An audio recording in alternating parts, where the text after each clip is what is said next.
Imaginen esto. Asisten al funeral de un ser querido. Lo ven descender a la tierra y semanas después, lo encuentran caminando por la calle como si nada hubiera pasado. Esto no es el guión de una película de terror.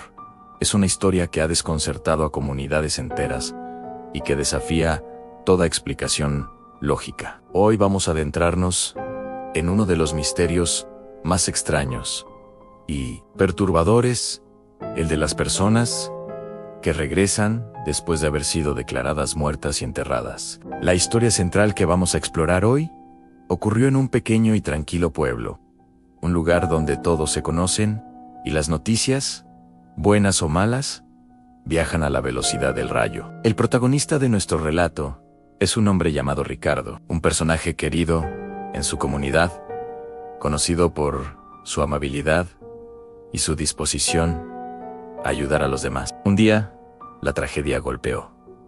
Ricardo sufrió un accidente devastador. Los médicos hicieron todo lo posible, pero sus heridas eran demasiado graves. Fue declarado muerto en el hospital local. La comunidad quedó destrozada. Se organizó un funeral al que asistieron familiares, amigos y vecinos. Fue una ceremonia emotiva y solemne. Varios testigos, incluyendo su familia más cercana, confirmaron haber visto su cuerpo en el ataúd abierto antes de que fuera sellado y enterrado en el cementerio del pueblo. Se leyeron elogios, se derramaron lágrimas y finalmente Ricardo fue sepultado bajo tierra. Para todos, ese era el final de su historia. Un final triste, pero un final al fin y al cabo. Pero aquí es donde la historia da un giro que nadie podría haber anticipado. Aproximadamente 3 semanas después del entierro, comenzaron a circular rumores. Al principio eran susurros, conversaciones en voz baja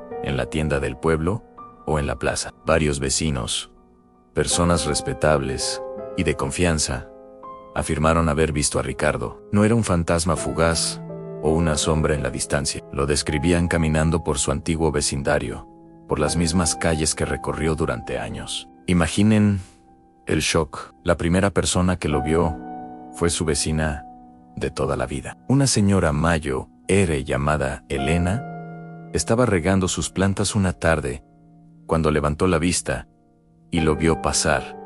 Era él, sin lugar a dudas, la misma ropa que solía usar, su forma característica de caminar, un poco encorvada. Elena gritó su nombre, pero él no se giró, simplemente siguió caminando, con la mirada perdida en el horizonte, sin reconocerla, sin emitir ningún sonido. Ella se quedó paralizada, pensando que el dolor le estaba jugando una mala pasada. Pero no fue la única. Días después, un grupo de niños que jugaban en la calle también lo vieron. Corrieron a casa, asustados, diciendo que habían visto al señor Ricardo. Sus padres, al principio, no les creyeron, pensando que era una broma de mal gusto o producto de su imaginación infantil. Sin embargo, los testimonios comenzaron a acumularse. El cartero, el panadero, amigos cercanos de la familia, todos juraban haberlo visto. La descripción era siempre la misma. Ricardo caminaba en silencio,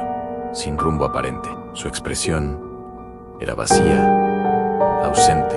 No hablaba, no respondía a los saludos, ni a los gritos desesperados de quienes lo conocían. Era como una cáscara vacía, una versión autómata del hombre que todos recordaban. No parecía reconocer a nadie ni nada a su alrededor. Simplemente deambulaba, un espectro en pleno día. La familia de Ricardo, al enterarse de estos avistamientos, quedó sumida en una mezcla de terror, confusión y una extraña esperanza. ¿Era posible? ¿Podría haber un error? La idea era tan absurda que costaba creerla, pero los testigos eran demasiados y sus relatos demasiado consistentes como para ignorarlos. El hermano de Ricardo, Miguel, decidió tomar cartas en el asunto. Organizó un pequeño grupo de búsqueda con amigos y familiares. Querían encontrarlo, entender qué estaba pasando. Una tarde, recibieron una llamada. Alguien lo había visto entrar en el viejo parque a las afueras del pueblo. Miguel y su grupo corrieron hacia allí. Y entonces, lo vieron. A lo lejos, sentado en una banca, estaba él. Era inconfundible. Miguel sintió un nudo en el estómago, una mezcla de alegría y pavor. Corrió hacia él, gritando su nombre, pero a medida que se acercaba, Ricardo se levantó y sin mirar atrás, comenzó a caminar hacia el bosque que bordeaba el parque. La persecución fue surrealista. Lo llamaban, le suplicaban que se detuviera, pero él no disminuía la velocidad, ni volteaban, parecía no oírlos. Se adentró en la espesura del bosque, justo cuando el sol comenzaba a ponerse. Miguel y los demás lo siguieron, pero la oscuridad y el terreno accidentado dificultaron la búsqueda. A pesar de sus esfuerzos, lo perdieron de vista. Peinaron la zona durante horas, llamándolo hasta quedarse sin voz, pero Ricardo había desaparecido. Simplemente se había desvanecido entre los árboles. La conmoción en el pueblo fue total. ¿Qué había sucedido? Las teorías comenzaron a volar. Algunos, los más escépticos, sugirieron que podría tratarse de un hermano gemelo desconocido, alguien con un parecido asombroso que había llegado al pueblo por alguna razón. Pero la familia de Ricardo negó rotundamente esta posibilidad. No había gemelos, no había parientes lejanos que se le parecieran tanto. Otros recurrieron a explicaciones paranormales. Era su espíritu, incapaz de encontrar descanso. Un doppelganger, una réplica sobrenatural que presagia la desgracia. Estas ideas, aunque aterradoras, parecían casi más plausibles que la alternativa que un hombre enterrado semanas atrás estuviera caminando entre los vivos. La situación se volvió tan insostenible que las autoridades decidieron intervenir. Ante la presión de la familia y la comunidad, se tomó una decisión drástica y sin precedentes: exhumar el cuerpo de Ricardo. Era la única manera de obtener una respuesta definitiva. La expectación era máxima. El día de la exhumación, el cementerio estaba rodeado de curiosos, todos conteniendo la respiración. Los trabajadores cavaron con cuidado, removiendo la tierra que cubría el ataúd. Finalmente, la caja de madera quedó a la vista. Con la presencia de la familia, la policía y un médico forense, levantaron la pesada tapa, y lo que encontraron dentro dejó a todos sin palabras. El ataúd estaba vacío, completamente vacío. No había cuerpo, no había restos, solo el forro de seda intacto. El silencio que cayó sobre el cementerio fue ensordecedor. El shock fue absoluto. No solo Ricardo no estaba muerto, sino que de alguna manera había salido de su propia tumba sellada y enterrada a 2 metros bajo tierra, sin dejar rastro de cómo lo hizo. La tierra sobre la tumba no había sido removida hasta ese día. El ataúd estaba intacto. Este giro de los acontecimientos transformó el misterio en una leyenda. ¿Cómo es posible que un ataúd enterrado estuviera vacío?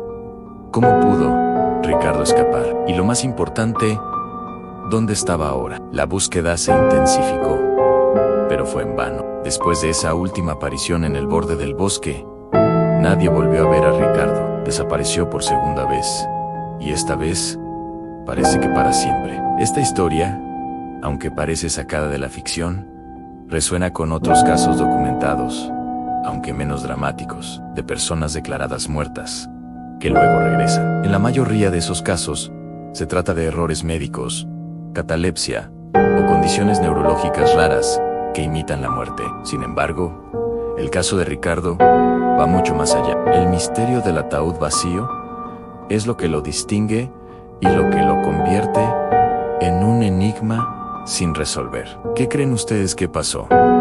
¿Fue un elaborado engaño? ¿Un fenómeno sobrenatural, inexplicable? ¿O hay alguna explicación lógica, por extraña que sea, que se nos escapa? La historia de Ricardo nos recuerda que, a veces, la realidad puede ser mucho más extraña y aterradora que cualquier historia de ficción. El hombre que regresó de su propio funeral sigue siendo un fantasma en la memoria de su pueblo, una pregunta sin respuesta que flota en el aire. Gracias por acompañarme en este viaje a lo desconocido. Si tienen alguna teoría o conocen historias similares, déjenla en los comentarios. Me encantaría leer lo que piensan. No olviden suscribirse y activar la campanita para no perderse más misterios como este. Hasta la próxima.